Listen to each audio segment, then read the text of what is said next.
வணக்கம். அனைத்திந்திய அண்ணா திராவிட முன்னேற்றக் கழகத்திலிருந்து எடப்பாடி பழனிசாமியே பதவி விலக வேண்டும்.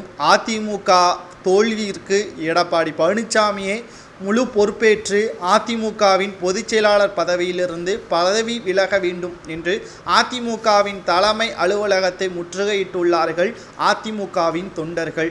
வரலாறு காணாத தோல்வி மக்களவைத் தேர்தலில் அதிமுக பெற்றுள்ளது. 7 தொகுதிகளில் அதிமுக டெபாசிட்டை இழந்துள்ளது.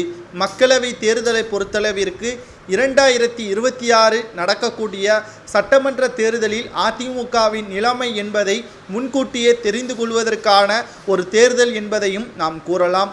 இந்த தேர்தலை பொறுத்தளவிற்கு பல்வேறு தொகுதிகளில் 3வது இடத்திலும் 7 தொகுதிகளில் டெபாசிட் இழந்ததும் எடப்பாடி பழனிசாமியின் தலைமை சரியில்லாத காரணத்தினால்தான் என்பதை இதன் மூலமாக உணர்த்தப்படுகிறது.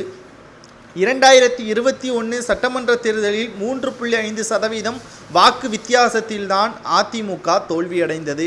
அப்படி பார்க்குமேயானால் இந்த முறை மக்களவைத் தேர்தலில் 40 தொகுதிகளில் கிட்டத்தட்ட 27 தொகுதிகளிலாவது வெற்றியடைந்திருக்க வேண்டும், அல்லது 25 தொகுதிகளுக்கு மேலாவது வெற்றியடைந்திருக்க வேண்டும். ஆனால் இந்த முறை ஏன் இப்படிப்பட்ட தோல்வி, இதற்கு யார் காரணம் என்று நாம் வரிசையாக அடுக்கிக் கொண்டே போகலாம். முதலாவதாக எடப்பாடி பழனிசாமி அதிமுகவிலிருந்து நிர்வாகிகளை நீக்கியதுதான். மேலும் மாவட்ட செயலாளர்களின் புரிதல்களை புரிந்து கொள்ளாமல் செயல்பட்டது. புதிய வேட்பாளர்களை அறிமுகப்படுத்தியதில் எந்த ஒரு தவறும் கிடையாது. ஆனால் அவர்கள் தகுதியானவர்களா என்பதை தீர்மானிக்க தவறியதன் காரணமாக இந்த தேர்தலில் தோல்வியே ஏற்பட்டிருக்கிறது. ஓபிஎஸ் ஆக இருக்கட்டும், டிடிவி தினகரனாக இருக்கட்டும், மேலும் சசிகலா, வைத்திலிங்கம், மனோஜ் பாண்டியன், புகழேந்தி இவர்களை வரிசையாக அதிமுகவிலிருந்து நீக்கி அவர்களது ஆதரவாளர்களுக்கிடையே அதிமுகவில் குழப்பத்தை ஏற்படுத்துமாறு செய்தது. மிக முக்கியமாக நாம் பார்க்கக்கூடிய விஷயம் என்னவென்றால், அதிமுகவின் தலைமை கடைக்கோடி தொண்டர்களின் நிலை என்னவாக இருக்கிறது என்பதை புரிந்து கொள்ளாமல் எடப்பாடி பழனிசாமி செய்கின்ற ஒவ்வொரு செயல்பாடுகளும் அதிமுகவை மிகப்பெரிய ஒரு பாதிப்பிற்கு உண்டாக்கியிருக்கிறது. நாம் எடப்பாடி பழனிசாமியை குறை கூறவில்லை, அவர் செய்த தவறுகளை நாம் சுட்டிக்காட்டி கொண்டிருக்கிறோம்.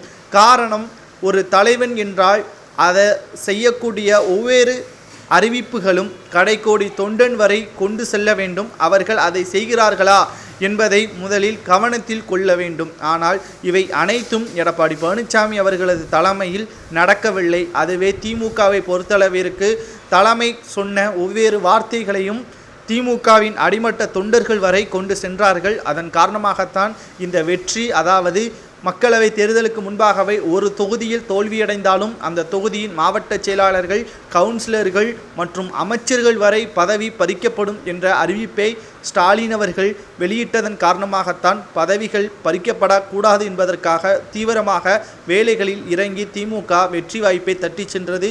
அதிமுகவின் நிலைமை மாற வேண்டும் என்றால் எடப்பாடி பழனிசாமியின் பதவி விலக வேண்டும் என்று எடப்பாடி பழனிசாமி அவர்களுக்கு எதிராக அதிமுகவை அலுவலகத்தில் ஒன்று கூடியவர்கள் செய்தது சரியா என்பதை மறக்காம கமெண்ட் வாயிலாக கூறுங்கள். நன்றி, வணக்கம்.